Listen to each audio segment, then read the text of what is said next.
사건과 일화를 따라 걷는 중국사 산책. 이번 편에서는 숨이 넘어가던 당나라에게 마지막 일격을 가한 황소의 난의 경과와 이에 얽힌 일화를 돌아보고자 합니다. 881년 1월 8일, 이날은 당나라의 수도 장안의 역사에 남을 커다란 사건이 일어난 날이었습니다. 이날 새벽, 제14대 황제 희종이 장안의 서문인 금광문을 빠져나와 허겁지겁 도망친 것이지요. 그리고 거의 때를 같이하여 장안의 동문인 춘명문을 통해 반란군의 수령 황소가 대군을 거느리고 이풍당당히 입성하였던 것입니다. 황소가 일으킨 농민반란은 중국 역사에 등장한 수많은 농민봉기 가운데 청나라 말기의 태평천국의 난과 함께 가장 큰 규모였습니다. 황소의 집안은 산동성 하택현에서 소금을 밀매하여 생계를 꾸려나갔다고 합니다. 안록산의 난 이후 조정이 악화된 재정 문제를 해결하기 위해 취한 정책이 소금 전매제였지요.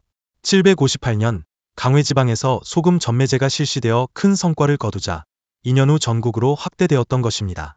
전매제는 국가의 재정을 호전시켰지만 소금값은 최고 37배까지 올랐다고 합니다.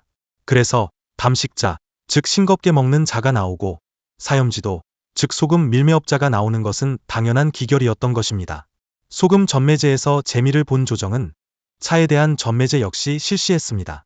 이에 따라 사차지도 혹은 차적이 출현했지요. 이들 밀매업자나 도적들은 소금이나 차를 수송하는 강을 무대로 활동하였으므로 강적이라고도 불렸습니다.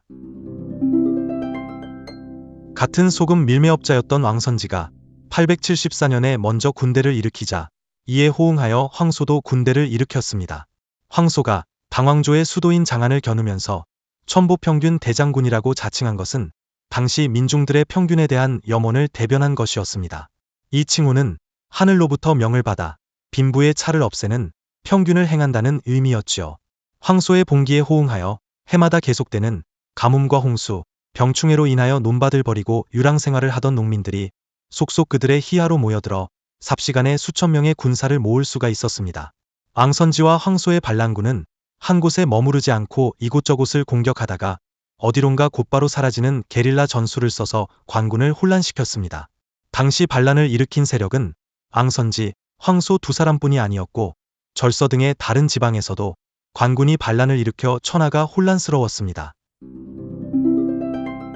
왕선지군은 곧 양책과 여주를 함락하여 여주자사 왕류를 포로로 하였지요. 낙양 동남쪽 80km에 위치한 여주가 함락되었다는 소식은 낙양을 뒤흔들어 놓았습니다. 왕선지는 이어서 호북성의 계주를 공격하였지요. 이때 계주자사 배악은 여주자사 왕류의 형 왕탁이 과거 시험의 시험관으로 있을 때 진사가 된 관리였습니다. 왕류는 여주에서 왕선지의 포로가 된 바 있었지요. 당나라 때만이 아니고 과거 제도가 폐지된 청나라 말기에 이르기까지 진사에 합격한 사람은 자신이 합격할 당시의 시험관을 스승으로 받드는 습관이 있었습니다.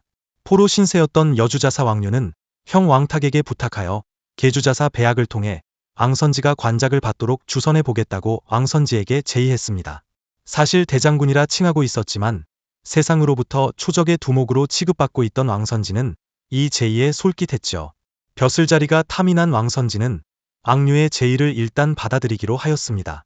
한편 이 문제에 대한 조정의 여론은 찬반양론으로 갈렸으나 동생 왕류를 살리기 위한 왕탁의 끈질긴 설득으로 마침내 조정은 왕선지에게 감찰어사라는 정 8품의 관직을 수여하기로 결정하였습니다. 관직이라곤 가져본 적이 없는 왕선지가 이를 대단한 관직으로 여겨 기뻐하자 황소는 이것이 왕선지를 사로잡기 위한 계략이라며 격노했지요. 비로소 정신을 차린 왕선지는 관작을 거부하고 계속 계주성을 공략하여 함락시킨 후 보복적인 약탈을 감행했으니 계주자사 배악은 악주로 도망치고 왕선지에게 관작을 수여하러 갔던 칙사는 양주로 도망쳐버렸죠. 이후 왕선지와 황소는 양면작전을 펼쳤습니다. 왕선지는 악주를 함락시켜 호북 방향으로 진군하고 황소는 광성과 복주 등을 함락시켰지요. 왕선지는 앞서 자신에게 감찰어사라는 이름뿐인 관작이 수여되었을 때 황소의 강력한 반발로 생각을 고쳐먹기는 하였으나 관작에 대한 미련은 남아있었지요.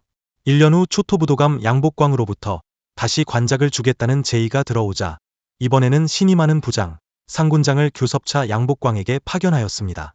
그러나 상군장은 교섭하러 가는 도중 평로절도사 송이에게 체포되었으며 송이는 전투 끝에 그를 생포했다고 조정에 허위로 보고하였지요. 한편 초토부도감 양복광 역시 자신이 투항을 권유하는 공작을 편 결과 상군장이 투항해온 것이라고 거짓으로 보고하였으니 두 사람이 서로 상반된 거짓 보고를 올린 셈이 되었습니다. 조정에서는 시여사 기인소를 파견하여 진상을 조사하도록 하였으나 기인소는 어느 한쪽을 두둔할 수 없었기 때문에 불명이라는 애매한 결론을 내렸습니다. 비참하게 된 것은 다름 아닌 상군장이었지요. 불명이라는 결론이 내려졌다 하더라도 상군장이 반란군의 간부임에는 틀림없는 사실이었기 때문에 참수형에 처해진 것입니다.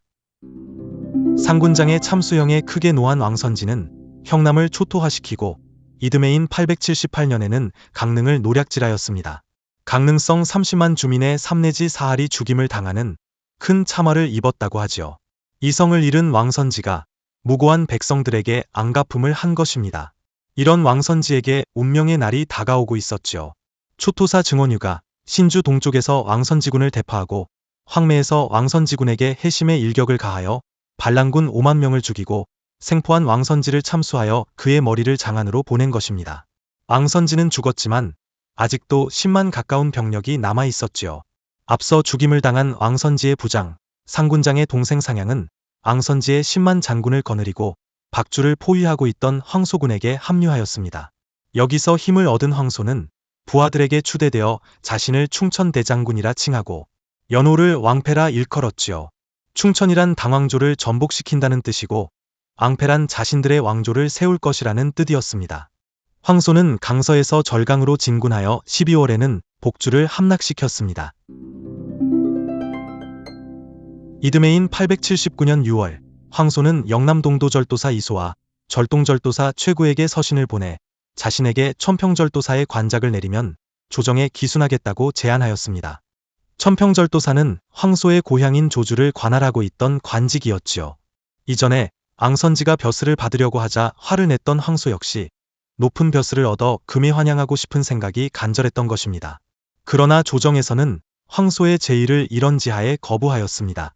그러자 자신의 제안이 과했다고 생각한 황소는 다시 광주절도사의 자리를 요구하였지요. 그러나 조정에서는 이것마저 거절하고 솔부의 솔이라는 의례적인 하급직을 제안하였습니다.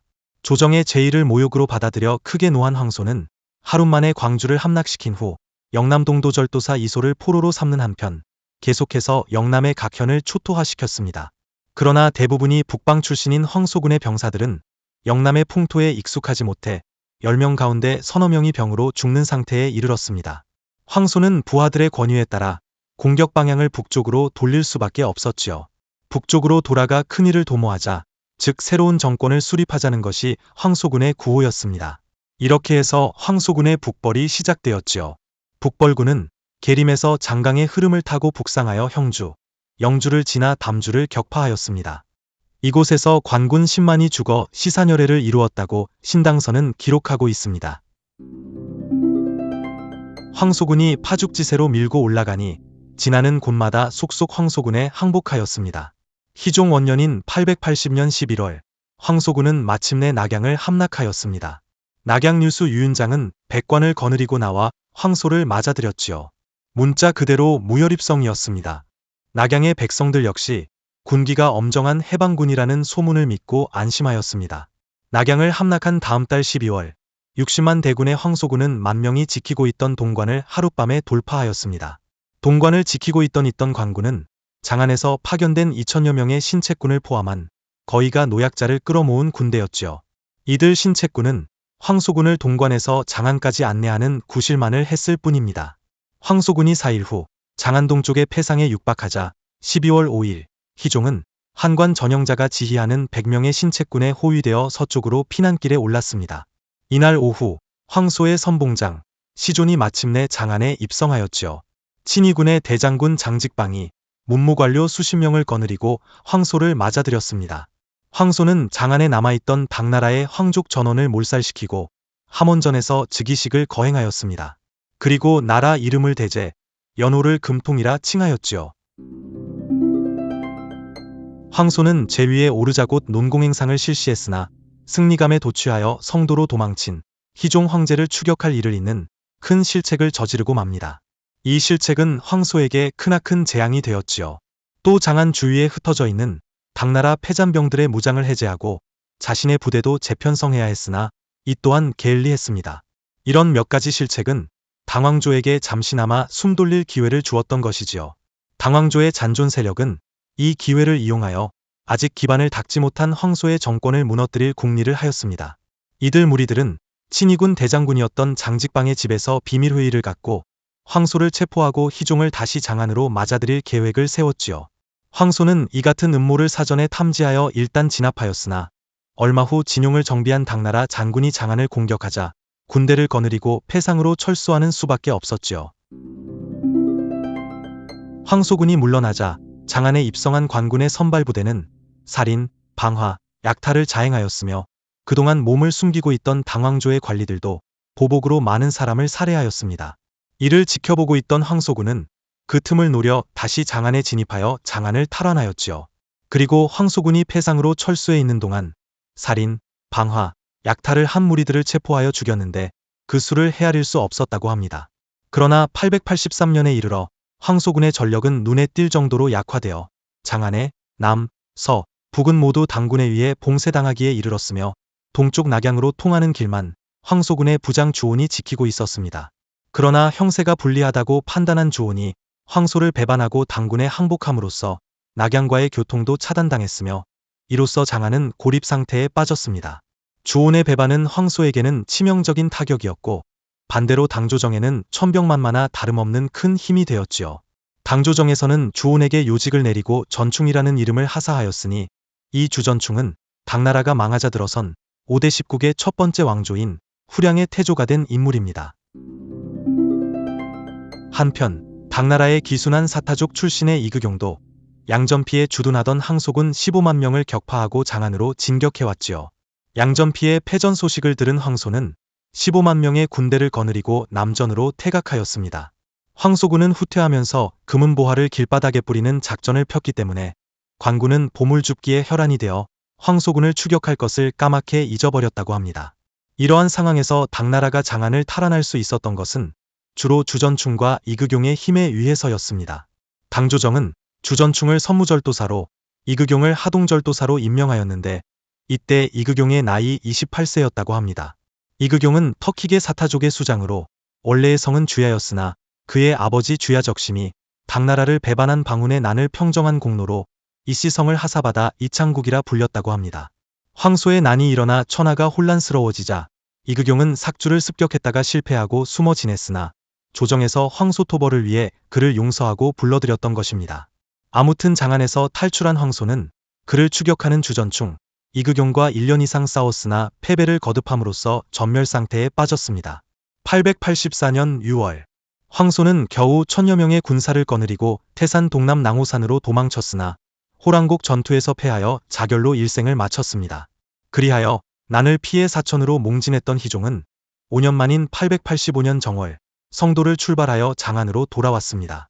황소의 반란으로 큰 타격을 입은 당황조는 그 후 23년간 겨우 명맥을 이어갔을 뿐입니다. 그리고 907년에 이르러 선무절도사 주전충이 당황조 최후의 황제 애제로부터 선양의 형식으로 황제의 위에 오르고 나라 이름을 양이라 하니 이 나라를 역사상 후량이라 부릅니다. 이렇게 해서 당황조는 고조 이연으로부터 20대 290년 동안 이어오던 역사의 막을 내리게 되었던 것입니다.